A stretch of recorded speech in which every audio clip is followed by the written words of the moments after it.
reopen until January the 30th, and we'll have to revisit all this again. Now, what is this all about? About 42 days ago, Democrats told us they're not going to open the government unless we do two things as Republicans, which were impossible: to repeal the $1.5 trillion in savings we achieved in the big, beautiful bill by reforming Medicaid. And we saved a lot of money by making sure illegal immigrants are not eligible for Medicaid. That saved hundreds of billions of dollars. Democrats wanted us to repeal that whole provision. Medicaid had grown by 50% in 5 years, kind of an out-of-control train. So that wasn't going to happen.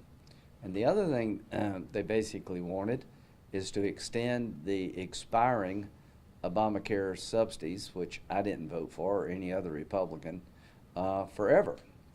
And we're not going to do that. The Obamacare subsidies are a gravy train for insurance companies.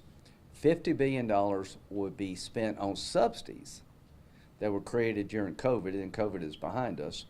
And all the money goes to insurance companies, and the more people they sign up, the more money they get. Obamacare was a promise that if we pass this bill in 2010, your premiums will go down by $2,500 per family in this country. And since 2010, the premiums under Obamacare have increased over 100% with no end in sight. During that same period of time, the 7 largest health insurance companies in America have seen their stock prices go up like a rocket ship. United Healthcare has had a 1,100% increase in stock prices. The smallest was 500%. So this has been a bill to enrich insurance companies. People's premiums have doubled, and President Trump and I was just talking to him about this coming down, are going to try to take the money that would have gone to insurance companies and give it directly to the consumer so they can buy better health care and lower prices. That debate begins in December. So yesterday, I wrote a check to Upstate Warrior Solutions. It's a veterans group that's kind of a one-stop shop for veterans in Greenville, and I'd like to see that concept spread throughout the state. It's really an amazing organization. I think it's $20,700 something is what my salary is before taxes for the last 41 days, and I made a contribution to them. I really do believe that members of Congress should not be paid during a government shutdown ever, that we should forfeit our pay, not get it back later. The Constitution limits one Congress from changing pay rules during that Congress. You have to do it in the future. So I think the best way to handle this problem in the future is a constitutional amendment that would be very simple. During a government shutdown, members of Congress will forfeit their pay for the entirety of the shutdown. And I'm going to push that as hard as I know how to push it. And I do believe if we had to give our pay up, there'd be less shutdowns. All right, then I'll take questions. Senator, part of the deal to end the shutdown was a provision to allow senators who had their phone records subpoenaed to sue for up to 500 grand. Will you be taking advantage of that? Yeah, I'm very much for the idea if you've been wrong, there should be a remedy. So what happened here is, unbeknownst to any of us, in 2023, there were subpoenas for my personal phone and my official phone by Jack Smith during Arctic frost. Under the contract with the Verizon carrier that the Senate has, they're supposed to notify a senator if anybody asks for phone records. There's a statute that says that basically says the same thing, that a non-disclosure order should not be honored. They violated, in my view, the contract and the statute, and there's no remedy, and we're going to create a remedy for in the past and the future. They were signed off by Democrats because it protects the institution. If I'm subject to a criminal investigation, then the rules apply to me like they would any other citizen. But this wasn't about investigating me or other senators for a crime. It was a fishing expedition. And now we know there are 10 senators had their phone records subpoenaed without a warrant. And I'm going to push back really hard. So this change allows the statute to be amended to create a cause of action. And that will protect the Senate in the future. And it will also cover any Democrats in this Senate this term that may have something happened to them. So We should be filing a lawsuit. oh, definitely. And if you think I'm going to sell this thing for $1 million, no. I want to make it so painful no one ever does this again.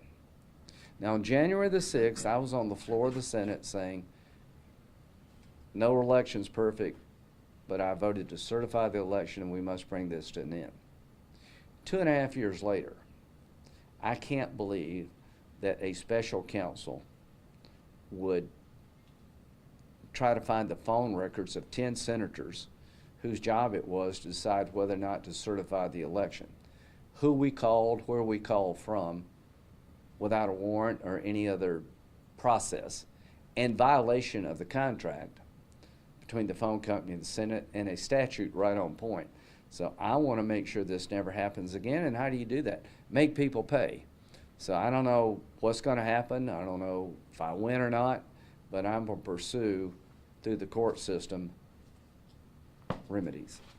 And Senator, we're still the USS Gerald Ford is the Navy's most advanced aircraft carrier. It's steaming, heading toward Venezuela right now. I don't mean to be laughing, but I don't think they're just visiting the Caribbean. Sure. So they're making their way towards Venezuela. yeah, I think so. With that being said, when there's concerns about the troop buildup, what the Trump administration might be doing, what concerns? Well, I do you just have talked to the this when we talk president about no it. foreign wars, and then here we have a troop buildup. Yeah, I just talked to the president about what he's doing. This is not a foreign war. It's protecting America from being poisoned by drugs emanating from Venezuela. Maduro is not a legitimate leader of Venezuela, in my opinion. He stole the election from the opposition. He's indicted in American court for being a drug trafficker. I'd like to see him go down. These boats emanating from Venezuela full of drugs, I'm glad they're blowing them up, but that's not enough for me. In our backyard, we have a drug caliphate between Colombia, Venezuela, and Cuba. These three countries are in the narco-terrorism business. Hezbollah has a relationship with Venezuela, a Middle East terrorist organization of long standing, and it's increased as Iran gets weaker. They're turning to the drug traffickers to get their money, Hezbollah. So I think the president under Article 2 has all the power. He needs his commander-in-chief to interdict these boats and actually to strike on land. I don't consider this a legitimate government, but this is not the first time a president has taken on somebody in our backyard. Noriega, the leader of Panama, was taken out by George Bush 41. He literally invaded the country, took Noriega and put him in an American jail and tried him in an American court because he's involved in drug trafficking, hurting our country. And this is exactly what's going on in Venezuela. I don't know if any troops will be used. I'm not so sure that's even necessary. But this show of force is beyond drug boats. I think the president has made a decision, I think rightly so, that Maduro's regime needs to come down. The lady who won the is cheering President Trump on. So, Mr. President, I have you back. Do what you need to stop these drugs from coming into the country. But no troops on the ground in Venezuela. I don't think that would be necessary, but I'll leave it up to him. We did it in Panama. The 82nd Airborne jumped in, took Panama down. Reagan did it in Grenada when they were building, the Cubans were building a big long runway in Grenada that had no good effect for us. So, yeah, he would not be the first person to use ground troops, but I don't think that's in the making right now. I do believe Maduro will go. That this show of force is designed to replace him, in my view, to get somebody in Venezuela that will represent the Venezuelan people and not drug traffickers, and make Venezuela a free country for the first time in a long time and make America safer.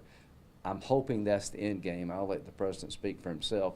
But this show of military force, I think, is going to have the intended effect. Senator, can you talk with a little more detail about what the healthcare debate could look like in December? Do what? The healthcare debate.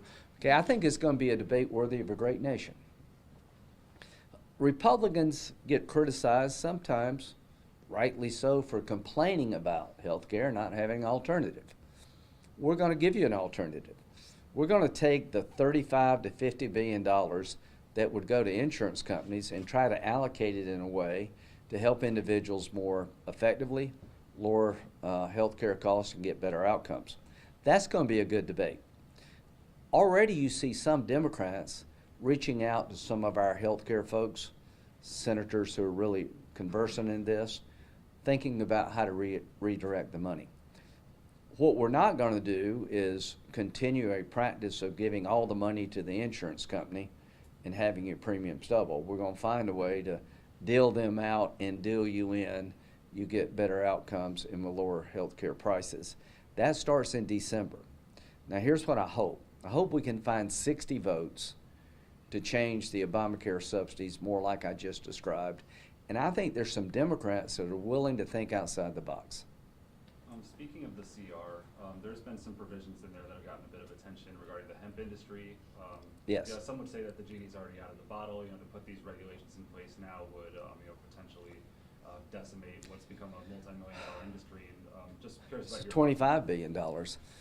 There's two things. I met a gentleman who does hemp oil, which is being used for people's seizures, and I'm going to hear them out.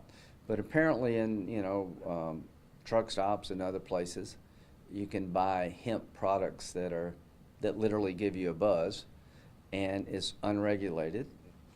I did not feel comfortable with the bill presented to me. States are beginning to regulate it. I don't know where South Carolina is going to go, but right now the product out there I think is dangerous to the public, and we need to have a rational discussion about making sure if these products are going to exist, they're regulated and they're safe, and there's nothing stopping minors from buying these products. It's not like going into a liquor store where you got to be 21, and the effect of the THC is very real. Do you expect Congress to discuss some changes to regulate the hemp industry? I would think so. I don't think most South Carolinians would want a kid to go and buy a THC-laced beverage, underage. And that's one of the issues we're dealing with, and maybe we can find a solution to this problem. But I voted against Senator Paul because I thought it would create dangers to our country, and maybe we can find a compromise. A little bit on a different track, but about a week ago, time flies, but you wrote a letter critical of Congresswoman Nancy Mace's treatment of airport workers. Yeah, the letter was not about Nancy's experiences, but mine. And the reason I wrote the letter, I talked to Tim, is that the gateway to the low country is the Charleston Airport. I just gotten $40 million earmark, Congressional directive expended to improve the road to the airport. It is very important to tourism and business, and I just wanted everybody to know that from my point of view, the people who run the airport, provide security, have been very professional, and it's a place you should not be worried about going to. I wanted to make that very clear. I'll let Nancy explain her experiences, but I wanted to make it very clear that I thought the Charleston Airport was well run, and the people there who provide security have always been very, very helpful to me. Well, the reason I ask is because today she sent out guidance to people who signed on to a letter criticizing that, where she said that the protocols for official assistance in her district have been updated where, quote, federal, state, and local lawmakers who support the alleged spying of a sitting member of Congress by airport security and who support security breaches against a sitting member of Congress who receives thousands of death threats a year will no longer receive special or expedited privileges, essentially saying if they have a constituent query, they just have to go through the normal protocol as anyone does. And, so what happens, you see my security.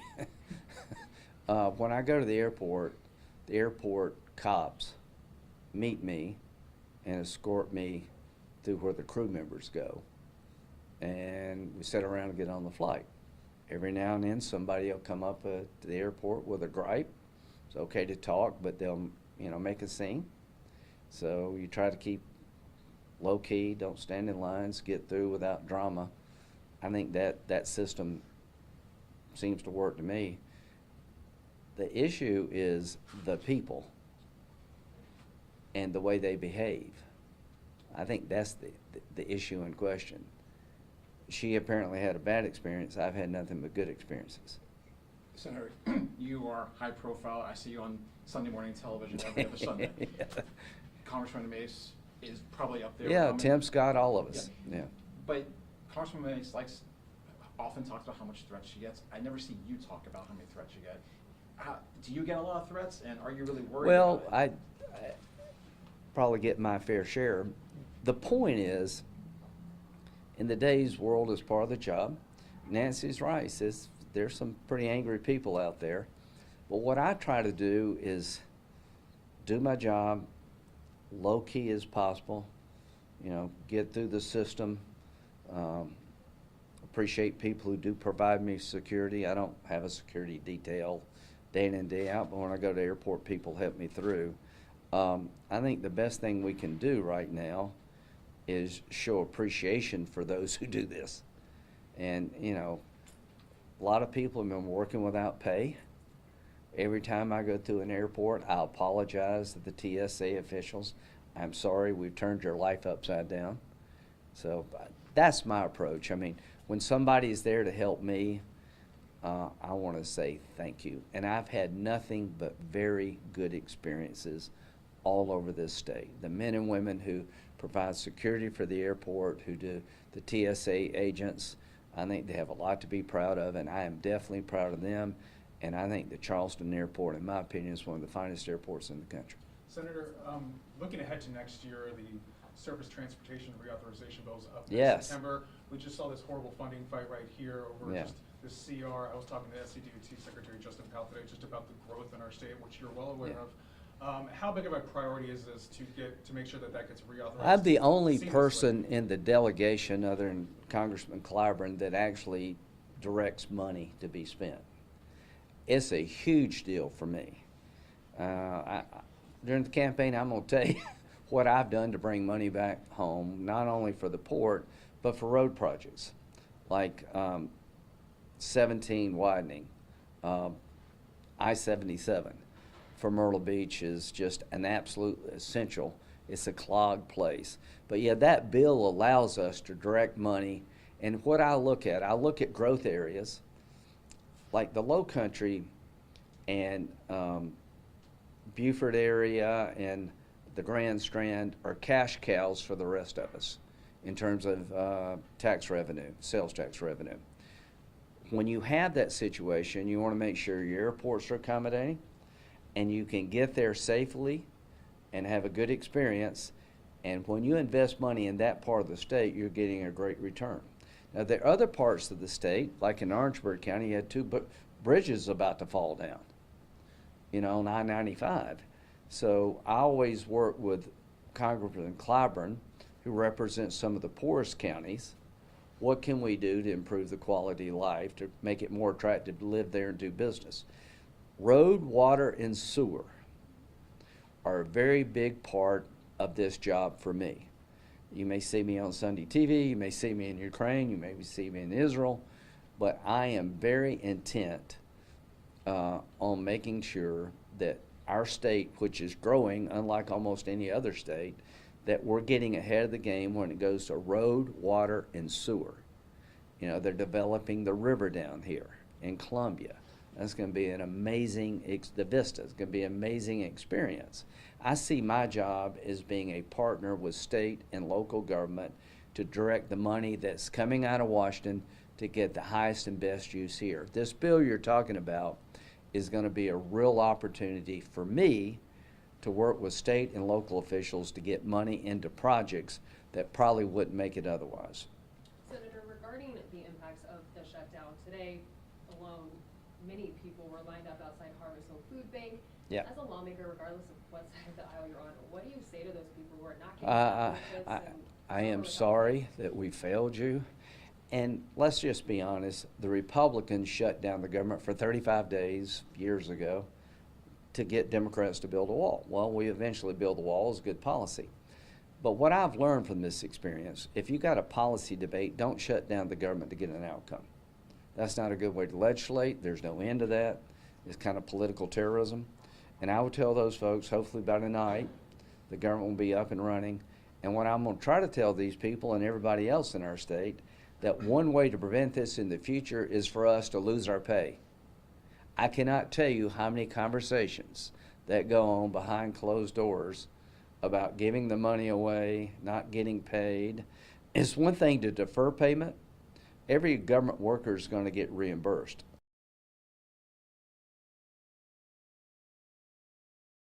Working for the government. We can't muster the votes to keep the government funded, then both parties who are involved in this should not get paid ever. You should forfeit pay. Now, I am doing well by, I grew up in Central and I've got nothing to complain of. I have a very good life and I appreciate it. I'm not independently wealthy, but I'm in good shape and I appreciate it. But $20,000 is a lot of money. And I can tell you right now, I should have given my money away. Not get it, give it away. And I've been trying to find a way to open the government. I voted to open the government. But if all of us had to forfeit our salary, you'd have less of this in the future. And I think you have to change the Constitution to get that outcome. If I never do anything else in this job, I'm going to push the hell out of this because I think it will matter to the future. Senator, what will you tell those people? I know that you said that the debate for the health care will be taken up in December, but after the tax credits are expired, a lot of Americans may. These are subsidies, not tax credits. Here's what I would tell them. But also, just remember that a lot of the premiums may double. So in the meantime, what do you say? Yeah, the premiums have doubled already. You're sold a bill of goods. I would tell them I'm no longer going to continue to take taxpayer dollars and give it to insurance companies to get an inferior outcome. There's a better way. I'm going to take the same amount of money and flow it to people directly so they can have purchasing power they don't have today. You can't buy a house with it. You can't buy a car. It's going to be used to purchase health care, and it will create competition. These Obamacare exchanges are pretty much monopolies. I think we're going to create a very robust market. The more money you provide to people to make their own decisions, the better in terms of competition and outcomes. So I look forward to this debate. Follow what I'm saying. It's not that I don't want you to have health care. I want you to have affordable health care. I want to create a health care system that's sustainable, affordable, and has better outcomes. And what they promised about Obamacare has not borne fruit. It is not lowering premiums. They've over doubled, and it is not getting good outcomes. Insurance companies are the only big winner of Obamacare. Thank y'all very much. Thanks, Senator. Thanks. Adios. Did anybody